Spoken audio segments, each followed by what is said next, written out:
D'abord, bonjour à tous et bonjour Laura. Donc Lydia est une société qui a été créée en 2011. Pendant 2 ans, on a construit un système de paiement par mobile. On l'a fait agréer par la Banque de France, qui n'était pas hyper simple, parce que évidemment c'est un métier qui est un tout petit peu réglementé. Et puis, depuis 2 ans, on a ouvert ce système au public.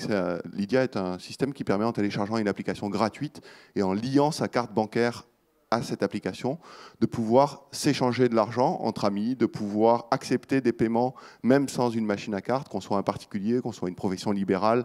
Et c'est vrai qu'en quelques années, en 2 ans maintenant, on a réussi à créer un vrai usage et trouver des cas où les gens pouvaient utiliser nos services quasi quotidiennement. Ça a commencé avec les campus étudiants, où on s'est développé rapidement et maintenant on est présent sur 130 campus. Et puis on a continué avec d'autres situations où finalement on utilise encore beaucoup en France, dans des situations de paiement professionnel, le cash et les chèques. Contrairement à ce qu'on peut penser, c'est plus de 60% des échanges monétaires en France qui se font en nombre, en chèques et en espèces. Et c'est vraiment à ça qu'on s'intéresse, à la transformation digitale des paiements, à rendre les paiements simples, accessibles à tous et sécurisés par le biais du moyen de paiement que tout le monde connaît, qui est la carte bancaire. Ce qu'on a fait avec Lydia, c'est qu'on a supprimé toutes les contraintes d'acceptation et d'utilisation de la carte bancaire. Vous pouvez maintenant gratuitement, en moins de 2 minutes, télécharger cette application et envoyer de l'argent à quelqu'un à qui vous en devez ou lui en demander, le tout entièrement gratuitement. On a aujourd'hui réussi à convaincre un peu plus de 200 000 utilisateurs et c'est 1500 personnes par jour qui rejoignent maintenant le système.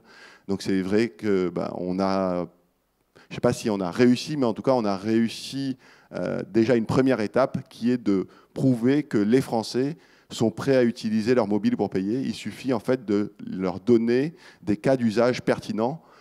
Et peut-être que payer à la caisse de Carrefour, ce n'est pas le cas d'usage le plus pertinent pour une bonne et simple raison, c'est qu'il n'y a pas de problème.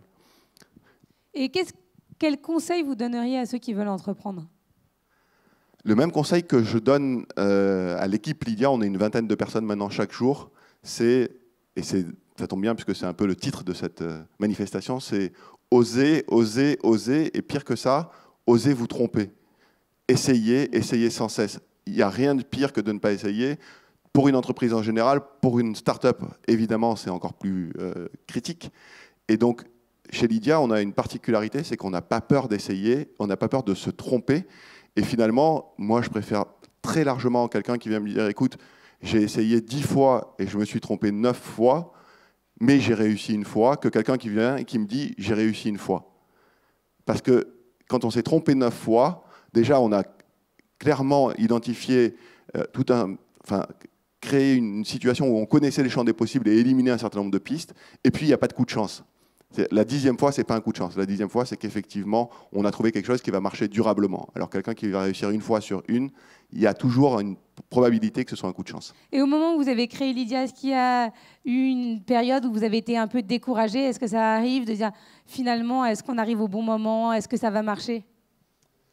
On n'a jamais été découragé, et heureusement, et Dieu sait qu'on aurait eu des bonnes raisons d'être découragé, puisque au début de Lydia, on n'est ni Antoine Porte, qui est mon associé, ni moi, des spécialistes du paiement, mais on s'intéressait quand même beaucoup à ce sujet-là, et on est allé voir évidemment des experts en leur demandant « Est-ce qu'on peut faire ça ? Est-ce que ça c'est possible ?» Et tout le monde nous disait « Ce que vous voulez faire les gars, c'est pas la peine d'y aller, c'est pas possible. » Je vous donne un exemple concret, c'est toujours plus compréhensible.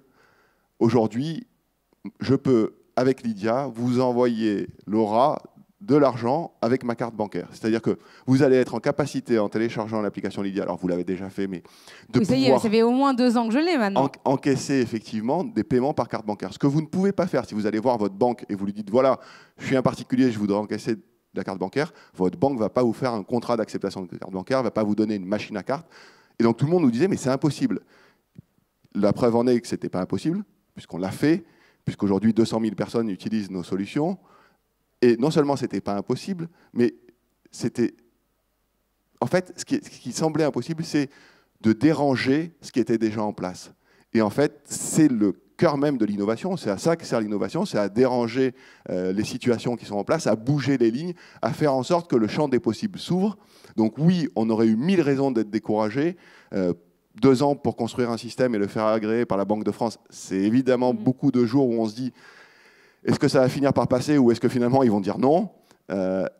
Mais en vrai, c'est ce feu qui nous anime et qui nous donne envie tous les jours de nous lever et d'aller travailler 18 heures par jour, pas simplement les 2 cofondateurs de l'entreprise, mais aussi les 20 personnes qui composent cette équipe, qui est de se dire tout ce qu'on nous dit qui est impossible, à part ce que la loi interdit clairement, finalement, c'est possible tant qu'on ne nous a pas prouvé que c'était impossible.